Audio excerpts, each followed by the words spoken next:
Recently, it has been pointed out that a lot of the feuds that Donald Trump likes to pick on Twitter happen to be with people of color. Earlier this week, we saw him go after Seattle Seahawks player Marshawn Lynch. Oh, excuse me, he's not even with Seattle anymore. But anyway, NFL player Marshawn Lynch, because he sat down during the U.S. national anthem. And so Donald Trump called for Marshawn Lynch to be either removed from the NFL or suspended or fined or even put in jail.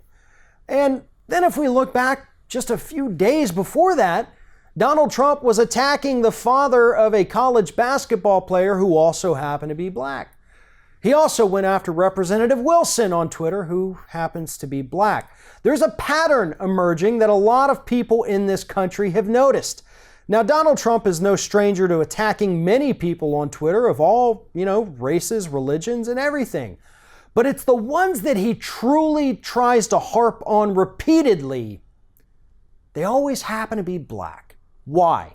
Well, the short answer, the easiest answer, and the most obvious is that Donald Trump is inherently racist no matter what he tells us to the contrary.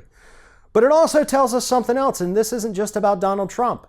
It tells us that his staff, John Kelly, the chief of staff, who was supposed to be the voice of reason in the Trump administration, it tells us that they've given up.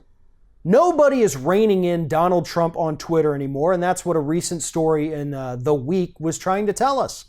Nobody is looking over Donald Trump's shoulder. Nobody is trying to tell him that he's starting feuds that he can't possibly win, or that it's giving his administration bad optics by picking so many fights for so long against so many people of color.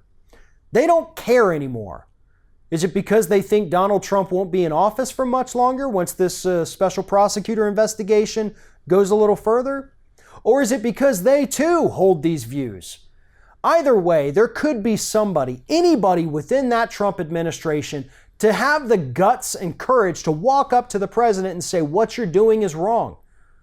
It's obvious why you're doing this. Could you just put the Twitter down for half a day, maybe? Make the whole country happy for a little bit? Not give red meat to the opposition who is just waiting to attack you? Either Trump's staffers aren't smart enough to think like that, or they don't have the courage. But either way, my advice to those people is go ahead and stand up to him.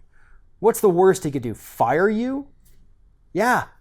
Being without a job sucks, but I'm sure you can probably find work somewhere else, not to mention the fact that you could probably go work for somebody who's probably not going to end up in prison, as Donald Trump is very likely to do. At this point, you have nothing to lose. Stand up to the man. Go tell him what you think. Go tell him that he's making bad decisions. Because at the end of the day, it's people like that, people with the courage to stand up, who are going to be the ones to actually affect change in the United States. If you're thinking about subscribing to our channel, I strongly encourage you to do that. But if you're not thinking about subscribing, I would encourage you to start thinking about it, and then once you're thinking about it, actually go and do it. You can see the subscribe button right there on the screen, or if you're watching on a different platform, go to youtube.com/theringofFire.